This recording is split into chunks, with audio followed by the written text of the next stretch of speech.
imaginaire, nous confondons le risque et le danger nucléaire. Pourtant, ils ne représentent pas du tout la même chose. De manière générale, qu'est-ce qu'un danger ?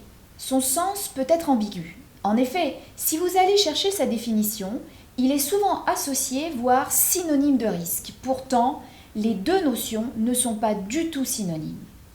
Il existe un grand nombre de définitions de danger. Cela peut être une personne ou une organisation qui est en danger. Cela peut être une situation, un objet ou une substance qui est un danger.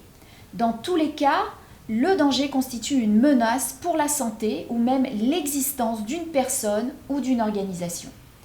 Prenons la définition suivante pour le mot danger. Le danger est le potentiel intrinsèque d'une substance ou d'un outil de causer des dommages. Toutes les substances, tous les outils peuvent parfois être dangereux. Ils peuvent créer des dommages. Par exemple, un couteau peut blesser, une cheminée peut asphyxier ou brûler, une voiture ou le cyanure peuvent tuer. Au contraire, on ne considère pas par exemple la farine comme dangereuse. Ce n'est pas une raison pour ne pas se servir d'un couteau ou d'une voiture et de n'utiliser que de la farine. Dans le cas de l'exploitation de l'énergie nucléaire pour produire de l'électricité, c'est-à-dire dans une centrale nucléaire, le danger est la radioactivité. En effet, dans le cœur du réacteur, il y a une accumulation d'une grande quantité de matière radioactive, environ 100 tonnes. C'est le combustible nucléaire, composé en particulier d'uranium-235, qui fissionne et génère de la radioactivité, potentiel danger pour les êtres humains et l'environnement. Pour prendre la décision de l'usage d'un outil ou d'une substance, on prend en compte son risque. C'est la probabilité que les dommages redoutés se produisent dans des circonstances que l'on va définir. Ces dernières sont les données d'entrée du calcul du risque. Je dis calcul car c'est vraiment un calcul mathématique. On utilise les théories des probabilités et des statistiques. Les premières car on n'est pas sûr que l'effet se produira, et les deuxièmes car il nous faut étudier le risque sur un grand nombre de personnes ou de situations afin d'avoir une vision globale de ce risque et pouvoir en déduire soit des décisions d'utilisation pour toutes et tous, soit des protections adéquates. Par exemple, les airbags des voitures sont dimensionnés pour une taille moyenne d'hommes, mais ils ne sont pas adaptés ni aux petites tailles, ni aux femmes enceintes. Le calcul n'a pas été bien fait, il manque des données d'entrée. Si on exécute le calcul avec des données d'entrée bien définies, c'est-à-dire par exemple en ayant pris toutes les précautions pour l'usage considéré, alors le résultat sera appelé le risque résiduel. Calculer un risque n'est pas une mince affaire.